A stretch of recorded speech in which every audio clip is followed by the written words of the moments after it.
friends, and welcome to my channel. My name is Yessie. Today I will be showing you how I created this deli mock meat using vital wheat gluten. Now here are all the ingredients that I used. I will of course list them in the description box below. I do highly recommend the Orrington Farms broth-based ham flavored bouillon. If you can't find that one specifically, any other vegan bouillon, whether it's like the chicken or the beef, even the veggie vegan bouillon would work just fine.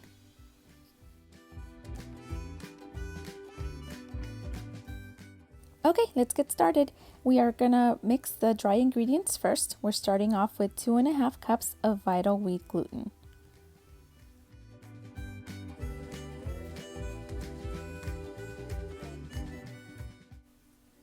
We then add 2 tablespoons of tapioca flour, 2 tablespoons of beetroot powder, 5 tablespoons of nutritional yeast, 2 tablespoons of the ham flavored broth base,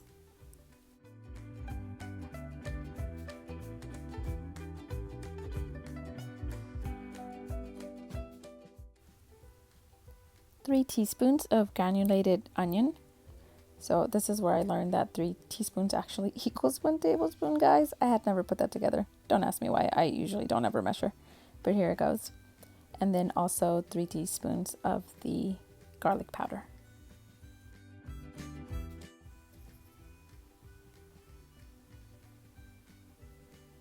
And this ingredient is fairly new to me.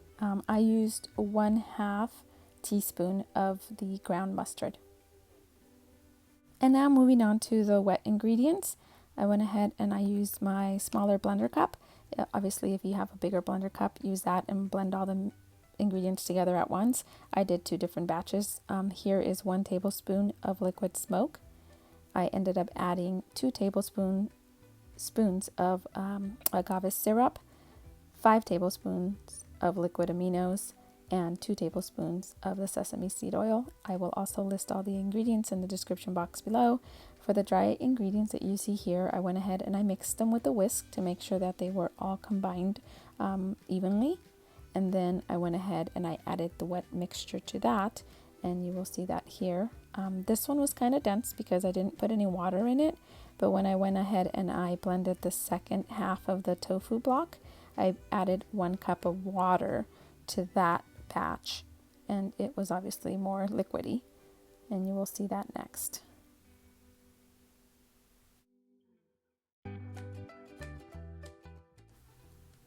Now here's where I added the 1 cup of water. Keep in mind that depending on how you measure your vital wheat gluten, you might need a little extra water.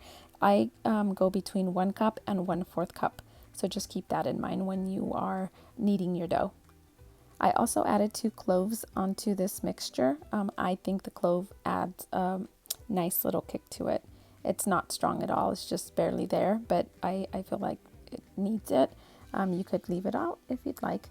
Now I went ahead and I added the 2nd cup of the wet mixture, and then went ahead and started mixing the wet and dry ingredients together to form the dough.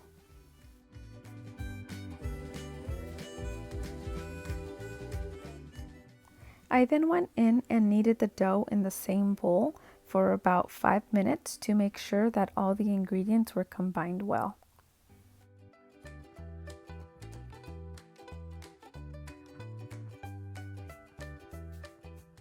And this is what the dough should look like after about 5 minutes of kneading.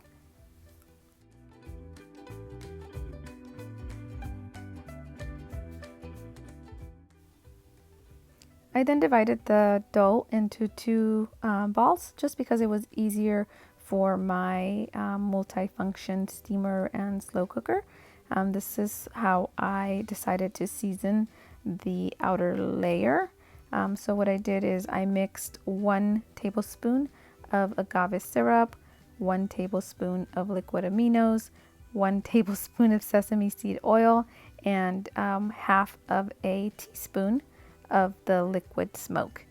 I mixed it all together and then brushed it on to the seitan dough, and then I sprinkled some of my favorite McCormick herbs, garlic, black pepper, and sea salt, as well as I added a little bit more black pepper to it.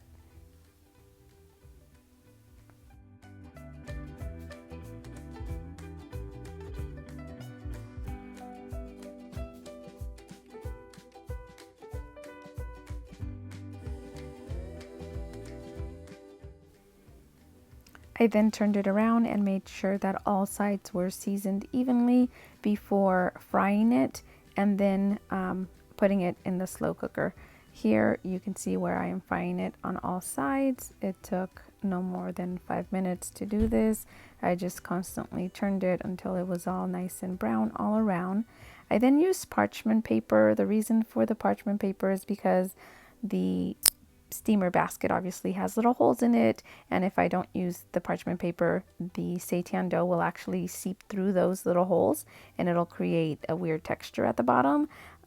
If you don't have parchment paper, you don't have to do it that way, but I personally like it. It's more of a aesthetic thing for me.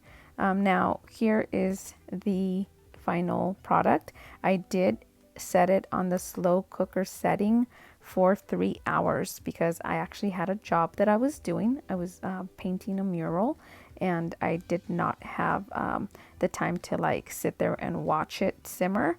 So I thought the slow cooker was a perfect way to get it cooked, and without me having to check the temperature often. So I came back and this is what it looked like. It was cooked through. I do want to say that my slow cooker actually leaves it on a warm setting. So it was actually on a warm setting for about 2.5 hours after the slow cooker time had stopped. And if you look here, it is nice and tender.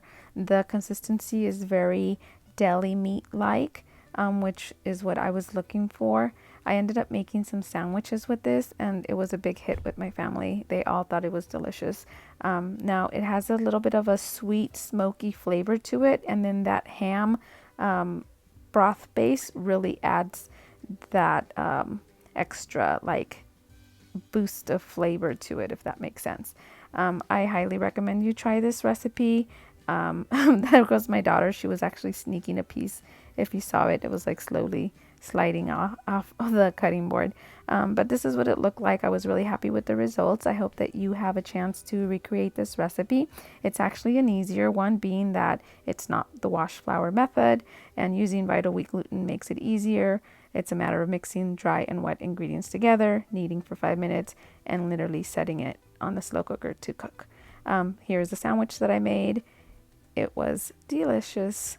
Thank you so much for watching. I hope that you have enjoyed this recipe, and if you do recreate it, please tag me. I am at Yessie's Plant-Based Diet on Instagram. I would love to see your results.